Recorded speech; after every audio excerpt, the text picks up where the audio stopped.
America ने तुर्की का Syria में एक ड्रोन मारकर गिरा दिया है। तनाव बढ़ गया है, बहुत खतरनाक कांड हुआ है। अमेरिका ने F-16 विमान अपना उड़ाया और तुर्की के उस उड़ते हुए ड्रोन को निशाना बनाकर मारकर गिरा दिया।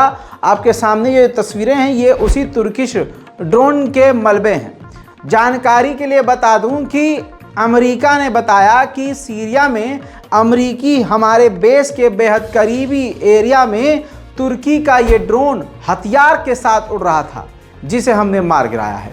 हालांकि इस पर अभी तक तुर्की ने कोई भी सफाई नहीं दी है, कोई भी बयान नहीं दिया है। अमेरिका के डिफेंस मिनिस्टर ने तुर्की के डिफेंस मिनिस्टर को फ़ोन करके बोला कि आपका जो ड्रोन उड़ रहा था वो हमारे बेस के आधे किलोमीटर दूर था सिर्फ, और वह हथियारों से लैस था, तो उसको मार कर गिराना ज़रूरी था। वहीं तुर्की ने सीरिया के अलग अलग क्षेत्रों पर बड़े हमले किए हैं, जिनकी तस्वीर मैं आपको दिखाने वाला हूं। कुर्दिश लड़ाकों पर हमला बोलकर ये जो तुर्की ने एयर स्ट्राइक किया है, 9 कुर्दिश लड़ाके इसमें मारे गए हैं और भारी नुकसान हुआ है। चंद वीडियो आपके सामने।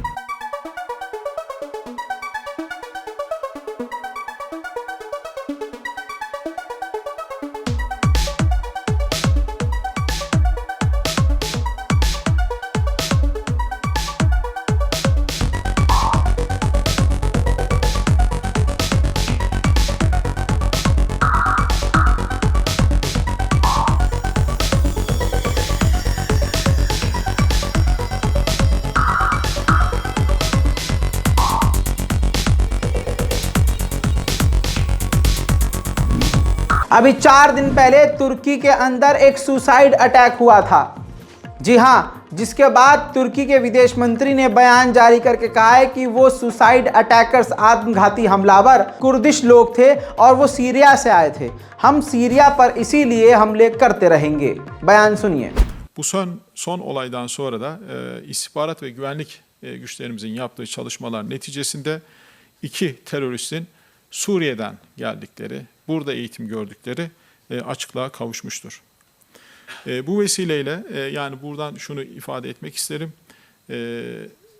Irak ve Suriye'de, özellikle Irak ve Suriye'de PKK ve YPG'ye ait olan bütün altyapı, üst yapı, tesisleri, enerji tesisleri, bundan sonra güvenlik güçlerimizin silah... इसी तरह से इराक के अलग अलग इलाकों पर भी तुर्की कुर्दिश को निशाना बनाकर हमला करता रहता है। अब आपको बता दूं कि इसी मुद्दे और दूसरे मुद्दे पर बात करने के लिए इराक के डिफेंस मिनिस्टर तुर्की पहुंचे हैं। तुर्की ने भी उनका बड़े ही मोहब्बत के साथ स्वागत किया।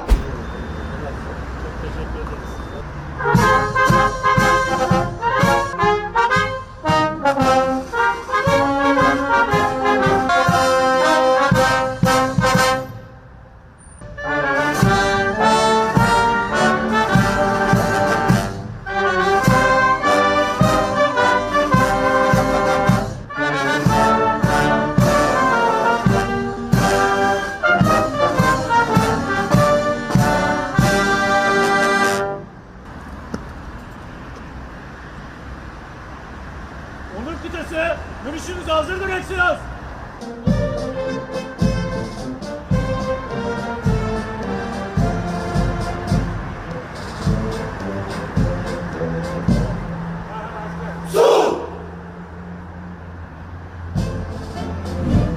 सीरिया के होम्स के इलाके में ऐसा हमला हुआ है ड्रोन, जिसमें 150 से 200 लोग मारे गए हैं। लाशों के टुकड़े हैं, जिस्म के हिस्से बिखर गए हैं। ड्रोन हमला ऐसा हुआ है, लेकिन वो तस्वीर नहीं दिखा सकता। लेकिन जो मरने वाले लोग हैं उनका आखिरी विजुअल ज़रूर दिखाऊंगा। पहले समझिए हो क्या रहा था। सीरिया के होम्स के इलाके में मिलिट्री ग्रेजुएशन की सेलिब्रेशन हो रही थी। जो मिलिट्री के लोग हैं वो ग्रेजुएट हुए थे, 500 से 600 लोग वहाँ मौजूद थे और सब के सब अपनी सेना की पोजीशन में थे, सब लाइन में लगे हुए थे। आपकी स्क्रीन पर ये देखिए वो भीड़ है। ये देखिए दोस्तों, ये मिलिट्री कॉलेज है होम्स के इलाके में। इन्हीं के ऊपर अभी कुछ ही देर बाद एक ड्रोन हमला होने वाला है। उस ड्रोन हमले में कम से कम 150 लोग मारे गए हैं।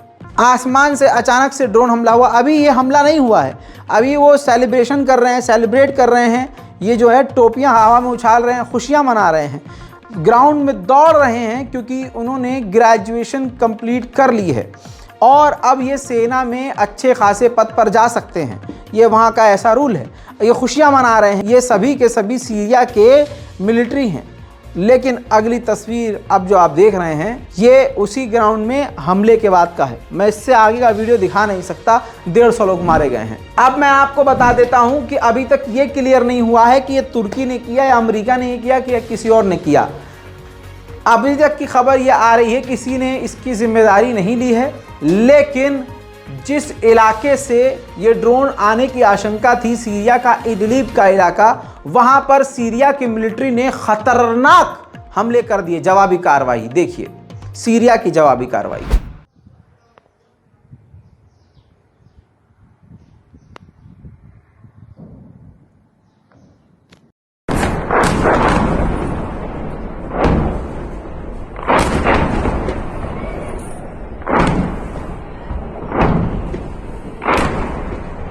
अब सीरियन फोर्सेस ने इन तमाम हमलों के बाद बताया है कि एक अलग ग्रुप था जो सीरिया का ही है, लेकिन सीरिया की ही सरकार पर हमला करता है और इनको पैसा देने वाला अमेरिका और इजराइल है। अब आपको बता दूं कि इस जवाबी कार्रवाई के बाद सीरिया ने बताया है कि हमने 5 आतंकवादियों को मार दिया है, कई घायल हैं। मुस्लिम देशों की बेगैरती से दिन प्रतिदिन इजराइल के हौसले बुलंद हुए हैं। आज इजराइल का हौसला इतना बुलंद हो गया है कि नेतन्याहू की सरकार ये प्लान कर रही है कि इजराइल की मिलिट्री को और पुलिस को पूरी तरह से परमिशन दे दी जाए कि अगर फिलिस्तीनी प्रदर्शन भी करें, शांतिपूर्वक प्रदर्शन भी करें, एहतजाज भी करें, तो असली गोली से उनको फायर करके मारा जा सके। यानी अब कत्लेआम का ऐलान, जेनोसाइड का परमिशन इजराइल की मिलिट्री को नेतन्याहू देने वाला है। इसके बावजूद जो मुस्लिम देश के नेता बनते हैं, जो मुस्लिम देश बनते हैं बड़े बड़े, सब के सब मुंह में गधे का गू फंसा कर बैठे हैं। दोस्तों, वेस्ट बैंक के इलाके में आज फिर से 3 फिलिस्तीनी नौजवानों का इजराइल की आतंकवादी मिलिट्री ने कत्ल कर दिया है। यूएन और अमेरिका पहले ही बोल चुके हैं, यूरोपीय यूनियन बोल चुका है, ह्यूमन राइट बोल चुका है कि इतिहास में कभी भी इजराइल ने इतना जुल्म नहीं किया जितना शुरुआत के ही इस 6 महीने में कर दिया है। लेकिन फिर भी बेगैरत मुसलमान कुछ भी बोलने से डर रहा है और मुस्लिम देश पूरी तरह से खामोश हैं। आपके सामने सबूत लेके आ रहा हूं कि यहूदी कितने जानवर होते हैं। दोस्तों, एक और वीडियो सामने आया है, ये देखिए, जिसमें यहूदी लोग चर्च के सामने थूक थूक कर बार बार ये यहूदियों का झुंड जा रहा है। अगली तस्वीर देखिए, जो यहूदी हैं वो जर्नलिस्ट को परेशान कर रहे हैं, रिकॉर्ड नहीं करने दे रहे, कवर नहीं करने दे रहे, ताकि यहूदियों का गंदा और घिनौना चेहरा दुनिया देख न ले। दोस्तों, वहीं बेंजीवीर, इजराइल का सबसे ज्यादा कट्टरवादी आतंकवादी जो पूरी दुनिया से मुसलमानों को खत्म करने की बात करता है, ये वहां का नरसिंहालंड सरस्वती है। इसने बोला है कि ये जो यहूदी ईसाइयों पर थूक रहे हैं ये कोई नया काम नहीं है, ये हमारा ट्रेडिशन है, ये हमारा धर्म है, ये यहूदियों में अब से नहीं बहुत पहले से होता आया है। यानी धर्म, अपने धर्म के नाम पर वो दूसरों पर थूकना जायज़ ठहरा रहे हैं। सोचिए, फिर ये यहूदियों के साथ जो हिंदू संगठन के लोग सोशल मीडिया पर उनको सपोर्ट करते हुए लिखते हैं कि इजराइल जिंदाबाद, इजराइल माता की जय हो, इजराइल चच्चा की जय हो, वही यहूदी कल इन आड़ भक्तों पर ही थूकेंगे तो कैसा लगेगा। इनको लगता है भारत के तथाकथित हिंदू संगठनों को और भगवाधारियों को कि इजराइल इनका सहयोगी होगा, इजराइल इनका साथ देगा। अबे मुंह देगा मुंह में और कहेगा ये हमारा जो है पुराना काम है, तब क्या करोगे। इजराइल के आतंक पर कुर्दोगलू चुप क्यों है? वो इसलिए चुप है क्योंकि कुर्दोगलू ने चेहरा ओढ़ा हुआ था पहले मुसलमान का, अब औकात तुर्की के सामने आई तो वो इसलिए चुप है। जो सच्चाई बता रहा हूं, क्योंकि इजराइल से उसे पैसा कमाना है। अब आपके सामने लाइव एग्जांपल, ताकि आप में से कोई अंधा फैन भी हो तुर्की का तो आज थोड़ी सी जबान खुल जाए उसकी। अंधे मत बनो। इजराइल पहुंचेगा तुर्की का एनर्जी मिनिस्टर, ताकि एनर्जी सेक्टर में, गैस फील्ड में डील हो सके इजराइल और तुर्की की। अब समझ में आया कुर्दोगलू असली कौन है। अमेरिका के राष्ट्रपति बाइडेन को जिन लोगों ने लेटर लिखा है उनमें अमेरिका के पूर्व कमांडर भी शामिल हैं। पूर्व कमांडरों ने भी ये लिखा है कि फिलिस्तीनियों के बिना सऊदी अरब और इजराइल की डील नहीं होनी चाहिए। ये अगर हो जाता है तो फिलिस्तीनियों पर जुल्म की इंतहा होगी और मामला हमेशा बना रहेगा और क्षेत्र में शांति कभी नहीं आएगी। उधर इजराइल का पूर्व डिफेंस मिनिस्टर बेनी गैंट्स चोरी चुपके अमेरिका पहुंचा था इजराइल और सऊदी अरब के नॉर्मलाइजेशन पर अमेरिका से बात करने के लिए। वहीं व्लादिमीर पुतिन यानी रूस के राष्ट्रपति ने कहा है कि ईरान हमारा बेहतरीन दोस्त है, बहुत करीबी है, हमारे संबंध बहुत मजबूत हैं, लेकिन आने वाले समय में ईरान से हम और भी अपने मजबूत रिश्ते करेंगे। ईरान ने एक लड़की को फिर से पीट दिया है, ईरान की मिलिट्री ने, जिस पर पूरा यूरोप भड़क गया है। सीसीटीवी फुटेज वही है, मेट्रो में से उसको गिरफ्तार किया गया है। पुलिस पर ईरान के इल्ज़ाम है कि पीटा गया है, लेकिन इस सीसीटीवी फुटेज को जारी करके बताया है, सफाई दी है ईरान ने कि उनका बीपी, लड़की का जो 16 साल की लड़की है उसका बीपी बहुत ज़्यादा लो हो गया था, जिसकी वजह से वो फेंट हो गई थी यानी बेहोश हो गई थी। लेकिन अब खबर ये आ रही है कि ईरान ने उस लड़की की मां को भी गिरफ्तार कर लिया है। ईरान में एक बार फिर से गृह युद्ध छिड़ने की संभावना है।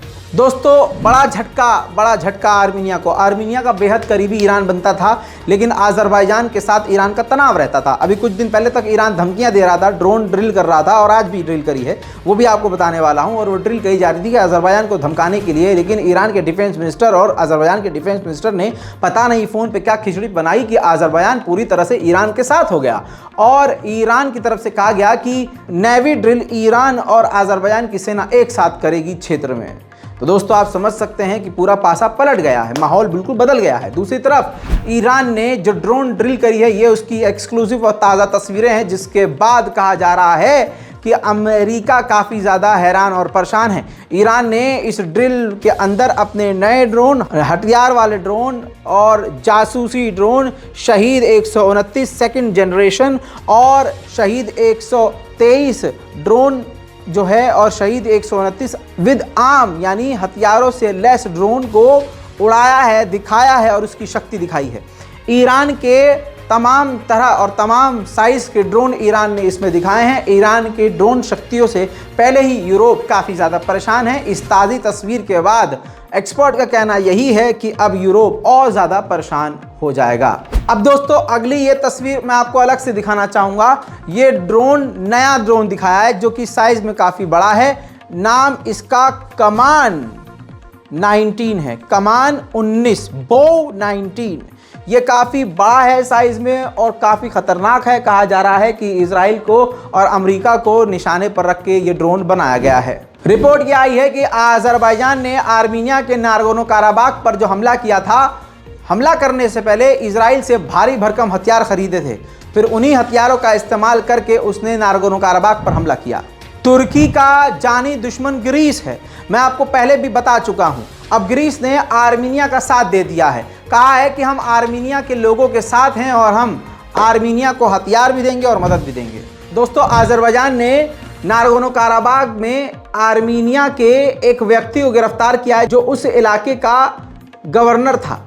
आज़रबाईजान की गवर्नमेंट ने इल्ज़ाम लगाया है टेररिज्म का, आतंकवाद का और करप्शन का और माहौल बिगाड़ने का, जितने वो चार्जेस लगा सकता था लगा के गिरफ्तार कर लिया है। मिडिल ईस्ट की स्पेशल रिपोर्ट में आज के लिए इतना ही। चैनल को सब्सक्राइब जरूर कीजिएगा। मैं हूं रजा और आप देख रहे हैं रजाग्राफी। जय हिंद।